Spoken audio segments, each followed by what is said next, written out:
때문에 택시 창문을 통해서 큰 교회들이 많이 보였습니다. 그런데도 멈추지 않고 계속해서 지나칩니다.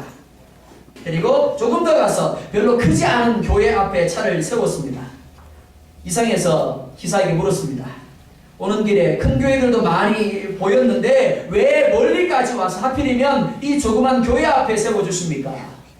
그러자 이 택시기사가 이렇게 대답을 했다고 합니다. 선생님, 제가 비록 교회는 다니지 아니하지만 주일 예배를 마치고 나오는 사람들의 얼굴을 보면 어느 교회가 행복한 교회인지는 알 수가 있습니다. 이 교회는 그리 크지는 않지만 교인들이 예배를 마치고 나올 때면 그 얼굴이 너무나 화사하고 그 얼굴이 마치 햇님과 같이 빛납니다. 그러니까 분명히 뭔가 있는 교회가 아니겠습니까? 여러분 옆에 앉아있는 분 얼굴에 한번 보시겠습니까? 자, 한번 보십시오. 네, 두려워서 안 보시는 분이 계십니다. 주님 만나러 나온 얼굴 맞습니까? 아멘. 예, 대답 안 하신 분 제가 알고 있어요. 누가 대답 안 했는지 그렇게 대답해야 하는데 혹시 고문 받으러 나온 듯한 얼굴 아닙니까? 잔치집에 온 얼굴 맞습니까? 아멘. 혹시 장례식에 온 얼굴 같지 않습니까?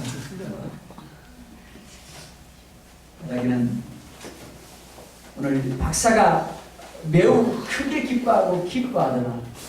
그 모습이 우리의 모습 되기를 주의 이름으로 축원드립니다. 또한 11절 보면 이렇게 말씀을 합니다. 우리 11절도 같이 보겠습니다. 시작.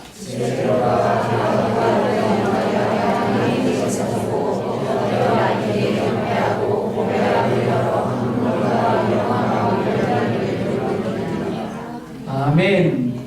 예, 말씀을 읽고 반드시 아멘 하시기 바랍니다. 그래야 여러분들의 것이 됩니다. 그렇게 될 줄 믿습니다. 자, 11절 말씀을 한번 쪼개보겠습니다. 박사들이 어떻게 했는가를 단계적으로 우리 가운데 이야기를 해주고 있습니다. 예수님을 만난 박사들의 반응 첫 번째는 무엇입니까?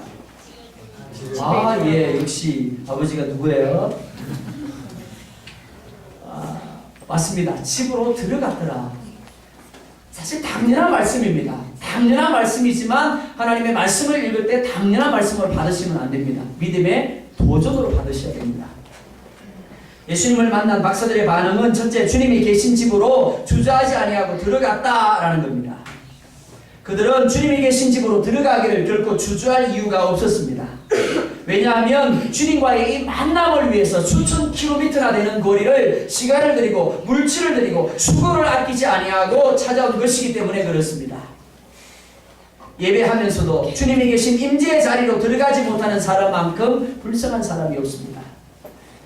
우리 올해 성경 공부반은 배웠습니다. 그리고 새벽 시간에 히브리서를 통해서 또한 우리가 배운 바가 있습니다. 구약 이스라엘 백성들 짐승을 가지고 하나님께로 나아갑니다. 그런데 어디까지 나아갔다고요? 감사합니다. 어떻게 그렇게 한결같으신지. 예, 이 반응이 우리 월요 성경 공부의 분위기입니다. 이스라엘 백성들이 죄 사함을 얻기 위해서 짐승을 끌고 성전으로 나아갑니다. 그럼 첫 번째, 성전의 문을 열고 들어가면 어디를 만나게 되냐면 성전뜰을 만납니다. 성전뜰에 뭐가 있는가 하면 번제단이 있습니다. 거기에 제사장이 서 있습니다. 그리고 가서 이야기를 합니다. 제사장님, 내가 일주일 동안 생활하면서 이러이러한 죄를 지었습니다. 그러면 제사장이 듣고는 짐승에게 안수를 합니다. 그리고는 그 짐승을 잡습니다. 그리고는 번제단에서 불러 태웁니다.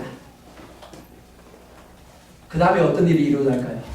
그걸로 끝입니다. 이스라엘 백성들은 더 이상 나아가지 못합니다. 제사장이 손과 발을 씻고는 성소로 나아가는 겁니다. 성소에서 하나님을 향하여 기도합니다. 그 다음에 뭐가 있습니까? 지성소가 있습니다. 그런데 성소와 지성소를 가로막고 있는 휘장이 있습니다. 그러니까 제사장이라도 지성소에는 들어갈 수가 없습니다.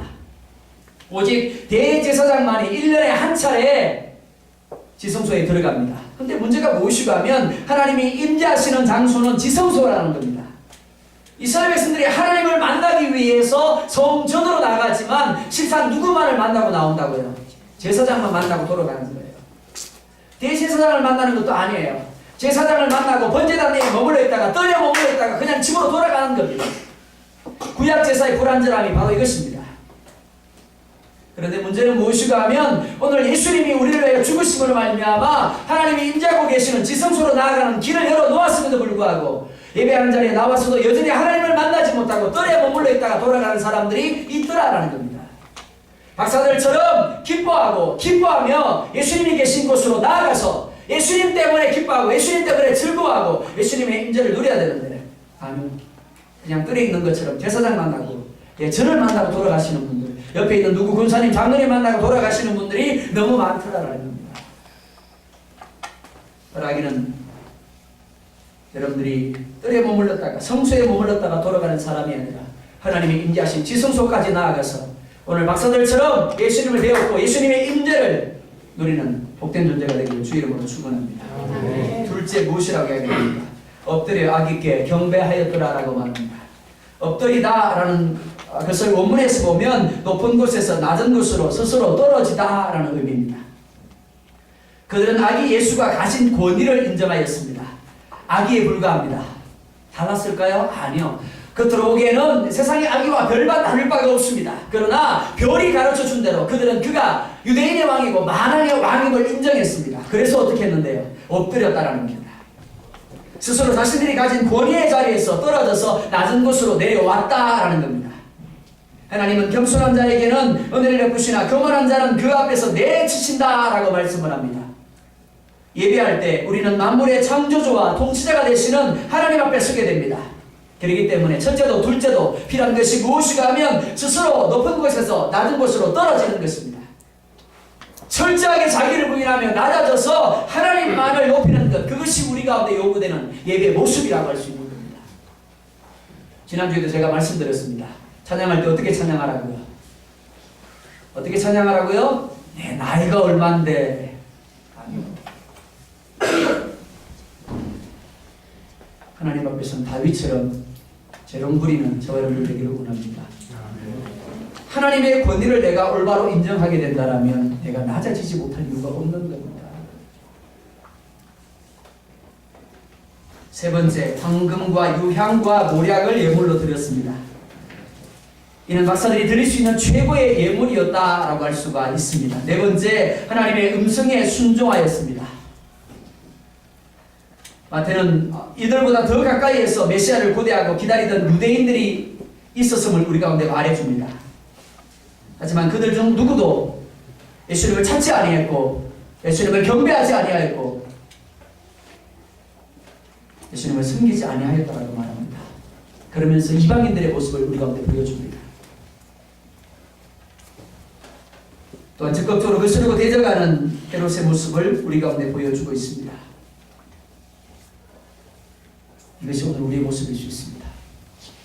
하나님을 누구보다 잘 알고 하나님을 누구보다 잘 섬긴다고 말하지만 예수님이 주인공이 되지 못한 성탄절을 보낼 수 있다는 겁니다. 예수님 없는 성탄절을 보낼 수 있다는 겁니다.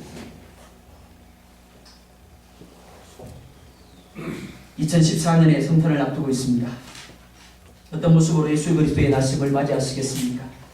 여전히 수많은 사람들이 헤롯과 대제사장과 서기관들처럼 주인공이신 예수님을 빼버린 채 자기 만족을 위한 생일 축하를 하게 될지 모르겠습니다.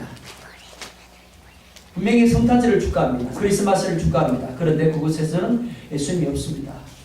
모르겠어요. 우리 중고등부, 우리 초등부 중에서도 여전히 또 성탄절이 되면 엄마 선물, 아빠 선물 할지 모르겠어요.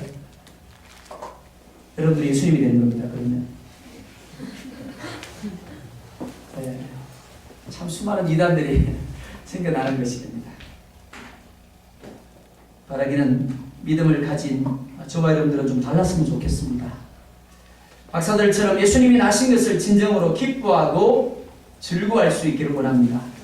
아울러 주님의 임재의 자리로 나아가서 엎드려 절하고 경배하며 예물을 드려서 주님 나심을 진정 축하할 수 있는 나의 만족과 나의 기쁨이 아니라 주님의 기쁨을 위한 성탄절이 될 수 있게 주의 이름으로 축원드립니다. 기도하겠습니다.